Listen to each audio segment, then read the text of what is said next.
Next question. ಒಬ್ಬ ವ್ಯಕ್ತಿಯ ಖರ್ಚು ಮತ್ತು ಉಳಿತಾಯದ ಅನುಪಾತ 3:2 ಆಗಿದೆ.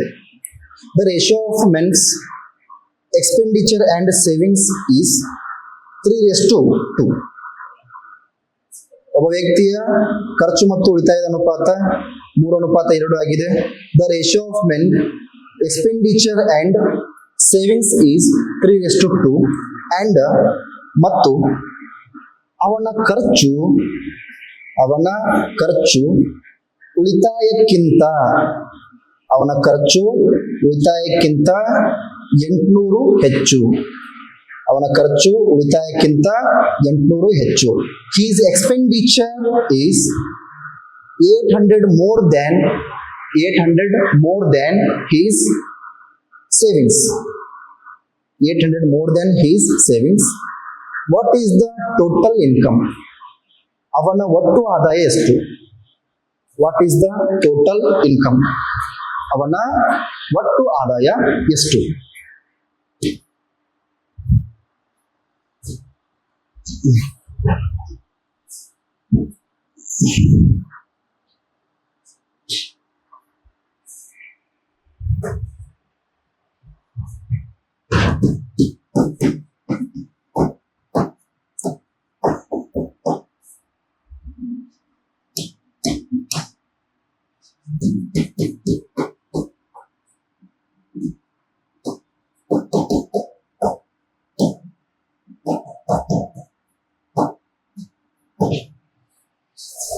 Income, expenditure and savings. ಆದಾಯ, ಖರ್ಚು ಮತ್ತು ಉಳಿತಾಯ. ಇನ್ ಟೋಟಲ್ ಆಗಿ 3 ಬರ್ತವೆ. ಒಂದು ಆದಾಯ, ಇನ್ನೊಂದು ಖರ್ಚು, ಇನ್ನೊಂದು ಉಳಿತಾಯ.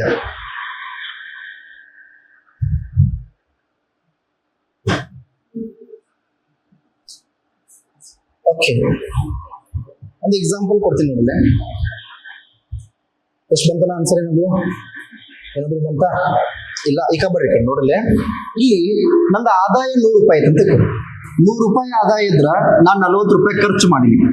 ಎಕ್ಸ್ಪೆಂಡಿಚರ್ ಎಷ್ಟಿತ್ತು? 40 ಐತಿ. 100 ರೂಪಾಯಿದಾಗ 40 ರೂಪಾಯಿ ಎಕ್ಸ್ಪೆಂಡಿಚರ್ ಖರ್ಚು ಮಾಡ್ರೆ ಎಷ್ಟು ಉಳಿತೈತಿ? ಎಷ್ಟು ಉಳಿತೈತಿ? ಸೇವಿಂಗ್ಸ್ ಅಂದ್ರೆ ಏನ್ರಿ? ಆದಾಯದಲ್ಲಿ ಖರ್ಚನ್ನ ಕಳೆದ್ರೆ ಏನ್ ಉಳಿತೈತಿ? ಸೇವಿಂಗ್ಸ್ ಬರ್ತೈತಿ. 100 ರೂಪಾಯಿ ಆದಾಯ ಇದ್ರೆ 40 ರೂಪಾಯಿ ಖರ್ಚು ಮಾಡಿದ್ರೆ ಎಷ್ಟು ಬರ್ತೈತಿ? 60 ಬರ್ತೈತಿ. ಆದಾಯದಲ್ಲಿ ಎಕ್ಸ್ಪೆಂಡಿಚರ್ ಅನ್ನ ಮೈನಸ್ ಮಾಡಿ ಏನ್ ಬರ್ತೈತಿ? ಸೇವಿಂಗ್ಸ್ ಬರ್ತೈತಿ. ಬೈ ಮಿಸ್ಟೇಕ್ ನಮ್ಗೆ ಆದಾಯ ಗೊತ್ತಿಲ್ರಿ. ಈಗ ಆದಾಯ ಕೊಟ್ಟಿಲ್ಲ. ಈಗ ಆದಾಯ ಎಷ್ಟಾಗ್ತೈತಿ? ಆದಾಯ ಕೊಟ್ಟಿಲ್ಲ, ಎಕ್ಸ್ಪೆಂಡಿಚರ್ ಕೊಟ್ಟಿನಿ, ಸೇವಿಂಗ್ಸ್ ಕೊಟ್ಟಿನಿ. ಹಾಗಾದ್ರ 60 ರೂಪಾಯಿ ಉಳಿತಾಯ ಐತಿ, 40 ರೂಪಾಯಿ ಆದಾಯ ಐತಂದ್ರ 60 ರೂಪಾಯಿ ಉಳಿತಾಯ ಐತಿ, 40 ರೂಪಾಯಿ ಖರ್ಚು ಐತಂದ್ರ ಆದಾಯ ಎಷ್ಟಾಗ್ತೈತ್ರಿ? 60+ ಎಷ್ಟು ಮಾಡ್ಬೇಕು? 40. 60ಕ್ಕೆ 40 ಕೂಡಿಸಿ ಎಷ್ಟು ಬರತ್ರಿ?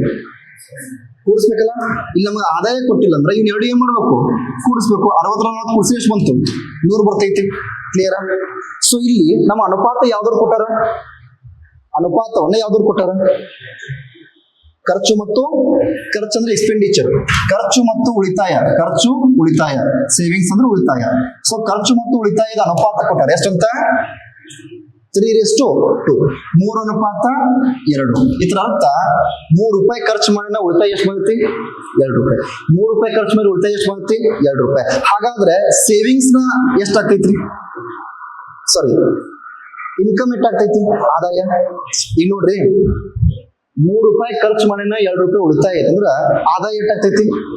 5 ಆಗ್ತೈತಲ್ಲ. ಯಾಕಂದ್ರೆ ಆಗಲೇ ಹೇಳಿದ್ನಲ್ಲ, ನಮ್ಗೆ ಉಲ್ಟಾ ಬರ್ಬೇಕಂದ್ರೆ ಏನ್ ಮಾಡ್ಬೇಕು? ಕೂಡಿಸ್ಬೇಕು. 3ಕ್ಕೆ 2 ಕೂಡಿಸಿ ಎಷ್ಟು ಬಂತು? 5. ಇದು 5 ರೂಪಾಯಿ ಏನಪ್ಪಾ ಅಂದ್ರ ಇನ್ಕಮ್ ಆಗ್ತೈತಿ. ಹೌದಾ? ನಮ್ಗೆ ಯಾವ್ದಾರ ವ್ಯಾಲ್ಯೂ ಕೊಟ್ಟಾನ. ಈಗ ವ್ಯಾಲ್ಯೂ ಯಾವ್ದಾರು ಕೊಟ್ಟಾರ?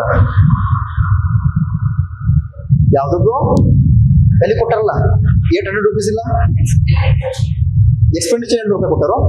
ಉಳಿತಾಯಕ್ಕಿಂತ ಕ್ವಶನ್ ಚಂದಗೆ ಓದ್ರಿ, ಕ್ವಶನ್ ಅಬ್ಸರ್ವ್ ಮಾಡ್ರಿ. ಮೋರ್ ದೆನ್ ಯಾವ್ದಿಂದ? ಸೇವಿಂಗ್ಸ್ ಗಿಂತ ಉಳಿತಾಯ ಖರ್ಚು 800 ರೂಪಾಯಿ ಜಾಸ್ತಿ ಐತಿ. ಹೌದು ನೋಡ್ರಿ, ಉಳಿತಾಯಕ್ಕಿಂತ ಎಕ್ಸ್ಪೆಂಡಿಚರು 800 ರೂಪಾಯಿ ಜಾಸ್ತಿ ಐತಿ. ಇಲ್ಲಿ ನಮ್ದು ಸೇವಿಂಗ್ಸ್ ಎಷ್ಟೈತಿ? ನಮ್ ಸೇವಿಂಗ್ಸ್ ಎಷ್ಟೈತಿ? ಸೇವಿಂಗ್ ಇಲ್ಲಿ ಎಷ್ಟೈತಿ? ಅದು ಬೇಡ. ಎಷ್ಟೈತಿ ಸೇವಿಂಗ್ಸ್? 2 ರೂಪಾಯಿ. ಆಮೇಲೆ ಖರ್ಚು ಎಕ್ಸ್ಪೆಂಡಿಚರ್ ಎಷ್ಟೈತ್ರಿ? 3 ರೂಪಾಯಿ. ಅಂದ್ರ ನಮಗ ಉಳಿತಾಯಕ್ಕಿಂತ ಸೇವಿಂಗ್ಸ್ 8 ರೂಪಾಯಿ ಹೆಚ್ಚಿಗೆ ಐತಂಗ್ರಿ. ಕರೆಕ್ಟ್ ಆಗಿ ಕ್ವಶನ್ ಕಾನ್ಸೆಪ್ಟ್ ಅರ್ಥ ಮಾಡ್ಕೋರಿ. ನಮ್ಮ ಪ್ರಕಾರ 2 ರೂಪಾಯಿ ಸೇವಿಂಗ್ಸ್ ಮಾಡೀನಿ, 3 ರೂಪಾಯಿ ಖರ್ಚು ಮಾಡೀನಿ, 1 ರೂಪಾಯಿ ಏನ್ರಿ ಉಳಿತಾಯಕ್ಕಿಂತ 1 ರೂಪಾಯಿ ಹೆಚ್ಚಿಗೆ ಖರ್ಚು ಮಾಡೀನಿ. ಕ್ಲಿಯರಾ? ಈ 1 ರೂಪಾಯಿ ವ್ಯಾಲ್ಯೂ ಅನ್ನ ಅವ್ರು ಎಷ್ಟು ಹೇಳ್ತಾರೋ 800 ರೂಪಾಯಿ ಅಂತ ಹೇಳಕತ್ತ. ಒಂದು ಭಾಗದ ಅರ್ಥ 800 ರೂಪಾಯಿ ಅಂತ ಹೇಳಕತ್ತ. ಒಂದು ಭಾಗದ ಅರ್ಥ ಎಷ್ಟು? 800 ರೂಪಾಯಿ. ಕ್ವಶನ್ ಚಂದಾಗಿ ಓದಿರ್ಬೇಕಾರ ಅವ್ರು ಇದನ್ನ ಹೇಳ್ತಾರಲ್ಲ, ಸೇವಿಂಗ್ಸ್ ಇಂತ ಮೋರ್ ದೆನ್ 800 ಏನ ಎಕ್ಸ್ಪೆಂಡಿಚರ್ ಐತಿ. ನಮ್ಮ ಪ್ರಕಾರ 1 ರೂಪಾಯಿ ಐತಿ ಹೆಚ್ಚಿಗೆ ಐತಿ, ಅವರ ಪ್ರಕಾರ 800 ಐತಿ. ಅಂದ್ರೆ ಎಷ್ಟು ಹೆಚ್ಚಿಗೆ ಐತಿ ಹಂಗಾರಲ್ಲಿ? ನಮಗಿಂತ ಅವ್ರು ಎಷ್ಟು ಹೆಚ್ಚಿಗೆ ಐತಿ? 800 ಪಟ್ಟು ಹೆಚ್ಚಿಗೆ ಆಗ್ಯದ. ಡಿಫ್ರೆನ್ಸ್ 800 ಪಟ್ಟು ಹೆಚ್ಚಿಗೆ ಆಗೈತೆ ಅಂದ್ರೆ ನಮ್ಗೆ ಏನ್ ಕೇಳಕತ್ತಾರ ಈಗ? ಆದಾಯ. ಸೊ ಆದಾಯ ಅಂದ್ರ 5 ಇಂಟು 8 ಮಾಡಬೇಕು, 800 ಮಾಡ್ಬೇಕು. ಸೊ 5 ಇಂಟು 8 ಮಾಡಿದ್ರೆ 8 5 ಎಷ್ಟು ಬಂತು? 4000 ಬರ್ತೈತಿ. So 4000 is answer. 4000 ಬರ್ತೈತಿ. ಅವ್ರ ಕ್ವಶನ್ ನಲ್ಲಿ ಯಾವ್ದಾದ್ರು ಡಾಟಾ ಕೊಟ್ಟಿದ್ದಾರೆ, ದತ್ತಾಂಶವನ್ನ ಏನ್ ಕೊಟ್ಟಾರಲ್ಲ ಅದನ್ನ ನಾವು ಕಂಡುಕೋಬೇಕು. ಈಗ ಅವ್ರ ದತ್ತಾಂಶ 800 ಏನಪ್ಪಾ ಅಂದ್ರ ಸೇವಿಂಗ್ಸ್ ಇಂತ ಎಕ್ಸ್ಪೆಂಡಿಚರ್ ಮೋರ್ ದೆನ್ 800 ಕೊಟ್ಟಾರ. ಹಾಗಾಗಿ ನನಗೆ ಏನಪ್ಪಾ ಅಂದ್ರ ಉಳಿತಾಯಕ್ಕಿಂತ ಖರ್ಚ ನಮ್ 1 ರೂಪಾಯಿ ಹೆಚ್ಚಿಗೆ ಐತಿ, ಅವ್ರದ್ದು 800 ರೂಪಾಯಿ ಹೆಚ್ಚಿಗೆ ಐತಿ. 800 ರೂಪಾಯಿ ಜಾಸ್ತಿ ಐತಿ ಅಂದ್ರೆ ಆದಾಯ ಕೇಳಕತ್ತ 3 2 ಕೂಡಿಸ್ರಿ. ಆದಾಯ ಎಷ್ಟು ಬರ್ತೈತಿ? 5 ಬರ್ತೈತಿ. 5 ಇಂಟು 8 3 ಮಾಡಿದ್ರೆ ಎಷ್ಟು ಬರ್ತೈತಿ? 4000 ಬರ್ತೈತಿ. ಪ್ರತಿಯೊಂದು ಏನಪ್ಪಾ ಇಂಟರ್ಲಿಂಕ್ ಇರ್ತಾವ. ಕ್ವಶನ್ ಅಬ್ಸರ್ವ್ ಮಾಡ್ಬೇಕು, ಹೆಂಗ ಕ್ವಶನ್ ಕೇಳ್ತಾರ ಏನು. ಓಕೆ, ಬರ್ಕೊಳ್ಳಿ.